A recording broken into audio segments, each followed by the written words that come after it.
मृत्यु के बाद 13वीं क्यों की जाती है? क्या मृतक की आत्मा 13 दिनों तक घर में ही रहती है? मृत्यु के बाद क्या होता है और आत्मा 24 घंटे के बाद घर क्यों लौट आती है? जानने के लिए वीडियो को अंत तक जरूर देखिए। नंबर 1, मृत्यु से कुछ घंटे पहले पृथ्वी से मनुष्य के सारे संपर्क टूटने लगते हैं और पैर ठंडे हो जाते हैं। नंबर 2, मृत्यु से पहले व्यक्ति को अपना जीवन जन्म से लेकर मृत्यु तक का पूरा फ्लैशबैक की तरह गति में दिखाई देने लगता है। विज्ञान के अनुसार यह सपना 7 मिनट तक चलता है। उसके बाद मस्तिष्क काम करना बंद कर देता है और अंत में व्यक्ति सुनने की शक्ति खो देता है। फिर शरीर का नाड़ी चक्र बंद होने लगता है, जो कि शरीर और आत्मा का मिलन है, जो बंद होने से आत्मा शरीर से मुक्त हो जाती है। नंबर 3, लंबे समय तक शरीर में रहने के कारण आत्मा शरीर को छोड़ नहीं पाती है और कई बार शरीर में प्रवेश करने की कोशिश करती है, लेकिन असफल रहती है। जिस तरह हमारे लिए किसी की मृत्यु को स्वीकार करना मुश्किल होता है, उसी तरह आत्मा भी उसकी मृत्यु को अस्वीकार कर देती है। नंबर 4, शरीर छोड़ने के बाद आत्मा शरीर से 15 फीट ऊपर हवा में तैरती है। वह अपने रिश्तेदारों को रोते हुए देखती है। उसके बारे में कही गई बातें उसे दहाड़ की तरह सुनाई देती है। नंबर 5, हिंदू धर्म ग्रंथों के अनुसार रात के समय दाह संस्कार नहीं किया जाता है। दाह संस्कार सूर्योदय की पहली किरण के बाद ही किया जाता है। यदि किसी व्यक्ति का दाह संस्कार रात के समय किया जाता है तो उसकी आत्मा प्रेत योनि में प्रवेश कर जाती है। उसके बाद आत्मा हमेशा प्रेत योनि में ही भटकती रहती है। नंबर 6, मरने के बाद शव को एक पल के लिए भी अकेला नहीं छोड़ा जाता। अगर शव को रात भर घर में रखना पड़े तो सभी रिश्तेदार शव की निगरानी करते हैं। एक बार एक गांव में एक शव को अकेले छोड़ दिया गया था। कुछ क्षण बाद भूतों ने शव पर कब्जा कर लिया और शव ने पूरे गांव को जला दिया। गांव में हनुमान जी का एक मंदिर था, जो मृत शरीर पर भूत का साया था। वह हनुमान जी के मंदिर के पास से गुजरा तो भूतों ने हनुमान जी की मूर्ति देखी और डर से शव छोड़ दिया। इसीलिए तब से शव को अकेले रखने की गलती कोई नहीं करता।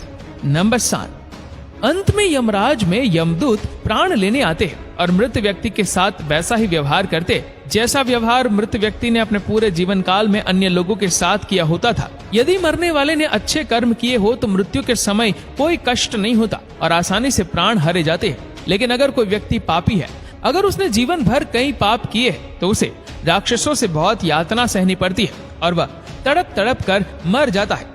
नंबर 8, फिर आत्मा को यमदूतों द्वारा एक चमकदार गुफा के माध्यम से यमलोक ले जाया जाता है। रास्ते में आत्मा को वैतरणी नदी पार करनी होती है।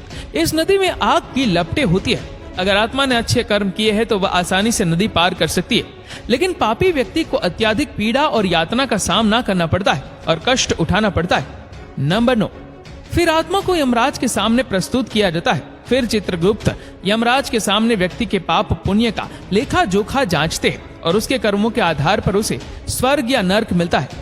गरुड़ पुराण के अनुसार कुल 36 प्रकार के नरक होते हैं। इन नरकों में चित्रित यातनाएं बहुत भयानक होती है। नंबर 10, यदि कोई व्यक्ति आत्महत्या करके अपने प्राण त्याग देता है तो उसे अधिक कष्ट सहना पड़ता है, क्योंकि उसने जीवन के नियत समय से पहले ही प्राण त्याग दिए। ये शरीर हमारा नहीं है, ये किराए का घर है। इस शरीर को धारण करने से जीवन दुनिया में आता है। जब आत्मा शरीर छोड़ती है तो शरीर नष्ट हो जाता है। मानव शरीर 5 तत्वों से बना है और अंत में 5 तत्वों में विलीन हो जाता है और आत्मा अपने कर्म के अनुसार स्वर्ग या नरक की यात्रा पर निकल जाती है। नंबर 11, गरुड़ पुराण के अनुसार हमारे वास्तविक जीवन में किए गए कर्म ही व्यक्ति को स्वर्ग या नरक की प्राप्ति कराते हैं। लेकिन यदि कोई साधु, संत या तपस्वी है तो ऐसी पवित्र आत्मा को मोक्ष की प्राप्ति होती है। नंबर 12, सबसे बड़ा सवाल यह है कि हमें ये सब बातें कैसे पता चलती है। भगवान गरुड़, जिनकी शक्ति अविश्वसनीय है, जो 700 इंद्रों को हराने की शक्ति रखते, वह भगवान गरुड़ अमृत का कलश लेकर स्वर्ग से उड़े, लेकिन उन्होंने अमृत नहीं पिया। फिर भी भगवान गरुड़ अमर होने का वरदान मिला। गरुड़ भगवान को नहीं पता मृत्यु के बाद क्या होता है, इसीलिए जिज्ञासावश उन्होंने भगवान श्री हरि नारायण से एक प्रश्न पूछा और इस ज्ञान को हम गरुड़ पुराण के नाम से जानते हैं। भगवत गीता में श्री कृष्ण ने कहा है, आत्मा न तो जन्मती है और न ही मरती है। आत्मा केवल वस्त्र की तरह एक शरीर से दूसरे शरीर में जाती है। केवल शरीर नष्ट होता है, आत्मा नहीं। शरीर नाशवान है, आत्मा अमर है। जीवन हमेशा मृत्यु का चक्र है, इसीलिए मरने से पहले मत मरो, मौत से पहले कभी मत मरो। अंतिम समय में राम नाम सत्य है, इसीलिए बोला गया, क्योंकि राम संपूर्ण जीवन का सार है। श्री राम सर्वश्रेष्ठ है, राम सत्य है।